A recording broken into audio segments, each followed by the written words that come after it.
Okay, so today we're going to work on Mark's tank for the NS250 Honda.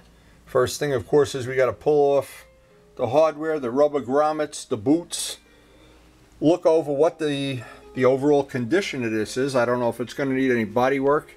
I need to carefully look at it and then get a really thorough sanding so we don't have any chance that the paint is going to peel off.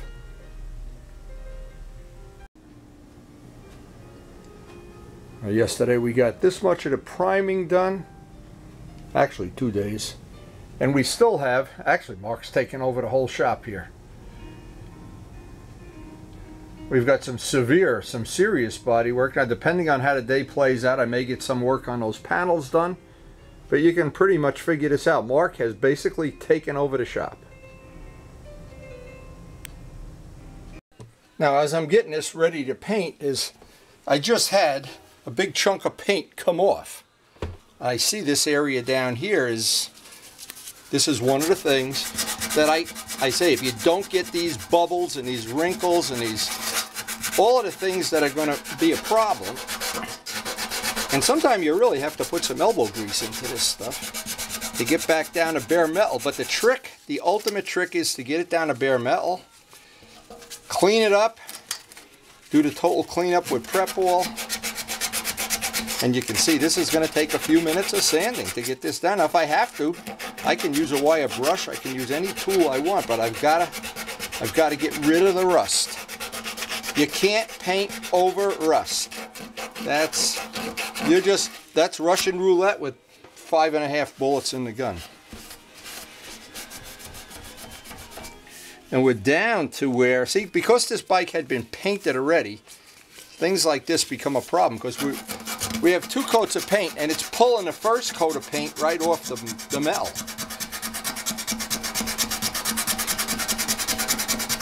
It's just, you know, I always use the word labor of love. And it really is a labor of love. Now, no matter what, see, I've still got a little bit of rust in here. I'm going to go get a Dremel tool and just wire brush that right off.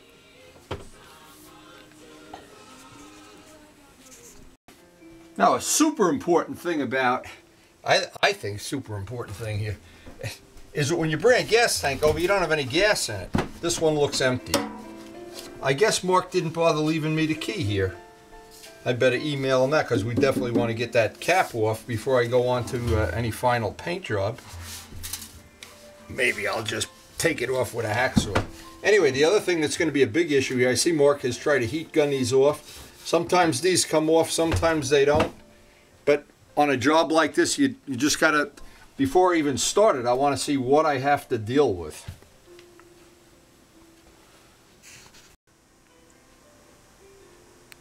See, I want to get that edge by the gas cap perfect. Of course, I want to take it and probably take the paint off that somebody spray painted the cap. But Mark is supposed to come over tonight with the paint for this project. So this is what's nice about our computers. Bring it tonight. Now, as I've started working on this, you know, it's pretty apparent we got a lot of work ahead of us. But it doesn't really matter at this point because this is the part of the job that I have to get right. I have to get rid of as much of the denting and there's other stuff with this. Little rusted parts. I want to get rid of the rust. What happens if you don't get rid of the rust? Rust stays under the paint and it keeps rusting. It makes a bubble in the paint somewhere down the road. So my goal here, it's pretty simple like with every job. I don't want any part of this that I don't get a good bond to the primer. And this part of it is just maybe an hour of, well, who knows.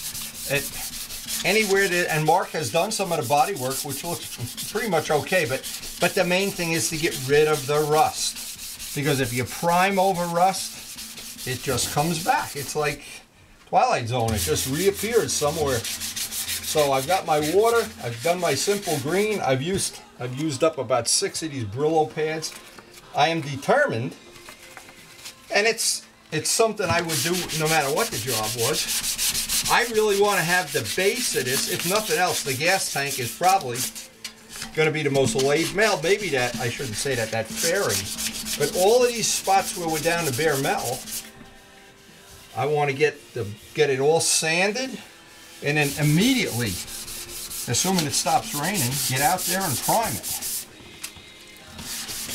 Now, I try to do as much as I can with this block, and cleaning up the front of this tank was a lot of work for the simple reason. The guy, whoever painted this definitely wasn't factory, and it definitely wasn't windy paint, that's for sure. Big runs, big curtains. I'm not sure. What he tried to do is put on 6 coats of clear without letting it dry. I like to put on 6, 7 coats of clear, but dry and sand between coats. So anyway, we have our work cut out for us. Now, and I got to share this with Mark. I know Mark had trouble getting these stickers off. I had to, this one didn't come off. I had to basically sand it off at the end. It was just, it was coming off, you can't even see the chunks. It was coming off in chunks like the size of rice. But this spot, again, we're going to be back there right down to bare metal. I want to get that self-etching primer on as soon as possible. That'll be the whole kick. And I also got to get the key to the gas cap, and then I'll prime under that gas cap. But, and actually, Mark, I don't know if you did this body work. It's in the ballpark. It's not going to be a problem. And if it does, we're going to touch these parts up 3, 4, several times anyway. Because it's this part of the job. It's like building a house, and this is the foundation. And if we don't have this right, if there's a spot on here that's not right, the whole house falls down. And I got this email today from somebody was putting wheels in the dishwasher. Karen saw that, and she was appalled. Now, as I'm getting this ready to paint, I just had a big chunk of paint come off. I see this area down here this is one of the things that I say, if you don't get these bubbles and these wrinkles and all of the things that are going to be a problem, and sometimes you really have to put some elbow grease into this stuff to get back down to bare metal. But the trick, the ultimate trick, is to get it down to bare metal, clean it up, do the total cleanup with prep wall, and you can see this is going to take a few minutes of sanding to get this done. Now, if I have to, I can use a wire brush, I can use any tool I want, but I've got to get rid of the rust. You can't paint over rust. That's Russian roulette with 5.5 bullets in the gun. And we're down to where, see, because this bike had been painted already, things like this become a problem, because we have 2 coats of paint, and it's pulling the first coat of paint right off the metal.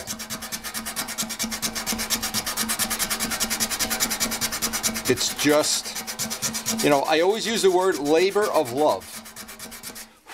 And it really is a labor of love. Now, no matter what, see, I've still got a little bit of rust in here. I'm going to go get a Dremel tool and just wire brush that right off.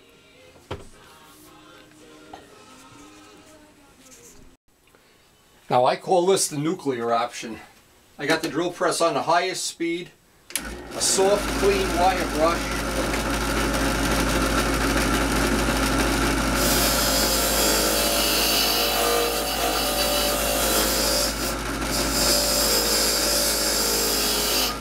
And what I'm going to do is look around any spot. Here, see a little spot there. Any spot that looks like there might be any lingering rust.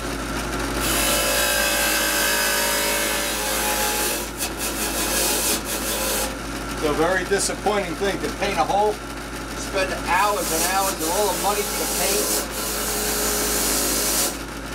and you're riding around and you see that telltale sign that you didn't get all the rust off. Hey, you don't have to do that with any of the fiberglass or plastic parts. But on a steel gas tank, this is a step you really don't want to leave out. And it's always around the edges, and that's always where the paint's going to be a problem. A Dremel tool is good, but sometimes you need to go to the Big Mama.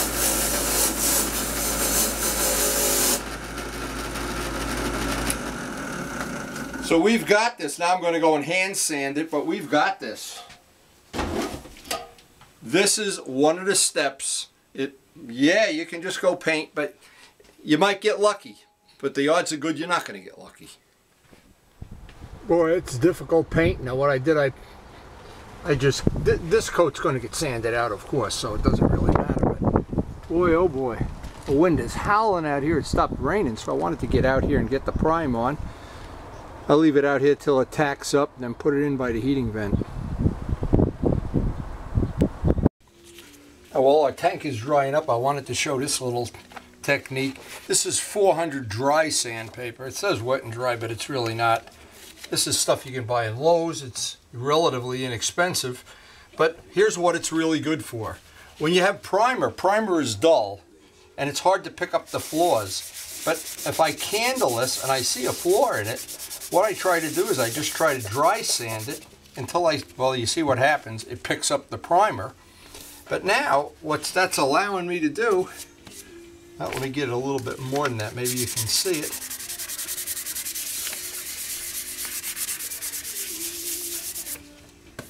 There's a little flaw in there. Now, as small as that flaw is, it's something I don't want to have in the part. Now, I'm going to go do all these parts. I'll do them basically off camera while I'm waiting for that tank to dry.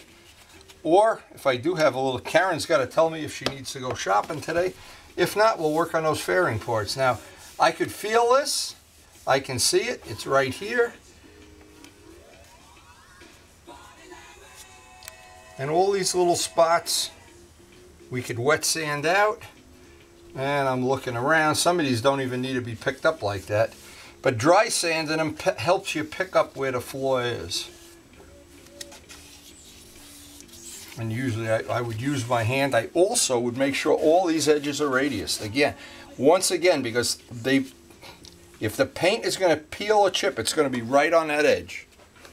So we're going to go around the parts, and I'll do most of this off camera. Just start doing our next coat of primer. And while everything is drying over there, I got a bunch of my parts touched up. I wanted to show this. This is one of the parts. I don't know if you can see that. I'm not sure you can see it, but what will happen as soon as I hit this with the sandpaper, you see what happens? And again, the paint job had a lot of these runs in the tank, the fairing parts, and we get to do those fairing parts, I'm sure. We're going to add a new dimension to the word labor of love.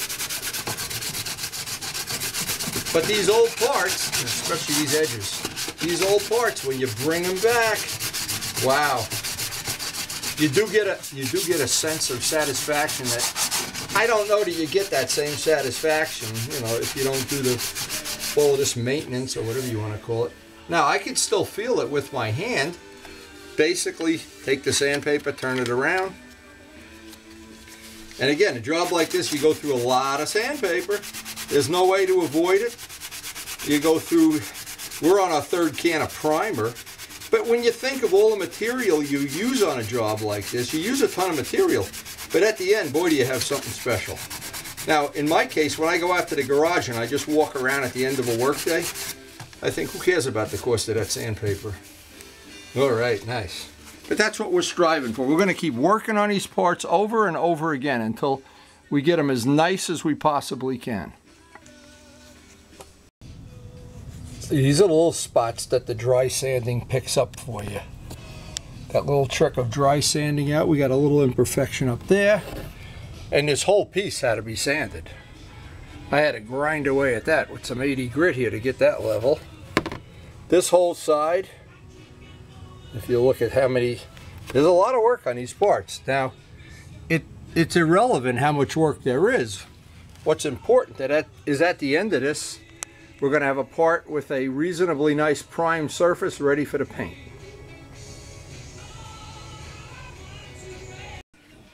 Well, it looks like we're going to have a little time to work on this.